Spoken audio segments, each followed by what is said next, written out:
Before we can get started with this course, we actually need to install Node.js on our local development computer.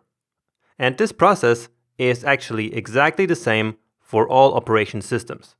So in this video, I will use Mac OS, but on Windows or Linux, it's really just the same. Now, installing other technologies, like the MongoDB database, works very differently on Windows. And so by then, I will have one video for Mac and one for Windows. Alright? Anyway, let's now go ahead and install Node.js. So in your web browser, head over to nodejs.org, and then on the website, you should see these two big green buttons here to download Node.js for your current operating system. So up here, you should see automatically selected the OS that you're currently running. And if not, you can just head over here to Downloads and then select your operation system from there. Okay? Then here, you can select which Node.js version you would like to install. So right now, the long-term support version is version 10. And so that's actually the one that I'm using in this course. But right now, the current version, so the newest one basically is 12. Okay? But Node just recommends for most users the long-term support version. And also, by the time I started recording this course, version 10 was actually the current one. And so therefore, in this course, we're using version 10. And so you can go ahead and download this version now as well. Alright? Now, if you're watching this video in the far future, then another version might already be here, the LTS version. So let's actually take a look here at the schedule. And so you see that they actually have a timeline here for all the versions in the future. So right now, version 10 is the active version. But if you like watching this video, for example, in 2021, well, then you should probably go with Node.js 14. Okay?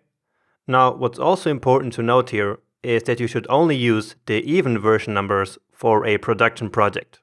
So that's 10, 11, 14, and so on and so forth.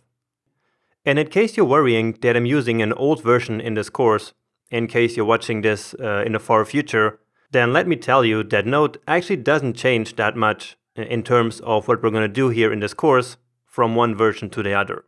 Okay? So probably you will be perfectly fine by using Node 12 or Node 14, and everything will be working in the exact same way. Okay? And only in case you run in any problem, you can then go ahead and install Node 10 and see if your problem disappears by doing that. Okay? So again, don't worry all too much about outdated versions here. Alright? Anyway, let's now actually download this version 10 here so that I can take you here through the process.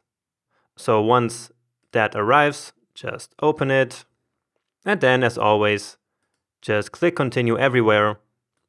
You must agree, and then install it. Okay, and with this, you should now have Node.js installed on your local computer. Now just to test it, let's close the window here.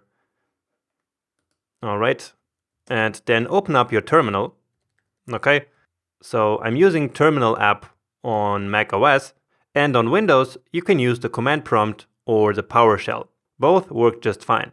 Okay, so in order to test if we have Node.js installed, just write node and then -v, which stands for version. Hit return, and so that should then give you the version number of your current installation. And in case you see an error here, then you should probably try to reinstall Node.js. Now, if you're taking this course, I'm assuming that you're already familiar with the basic use of the terminal or of the command line.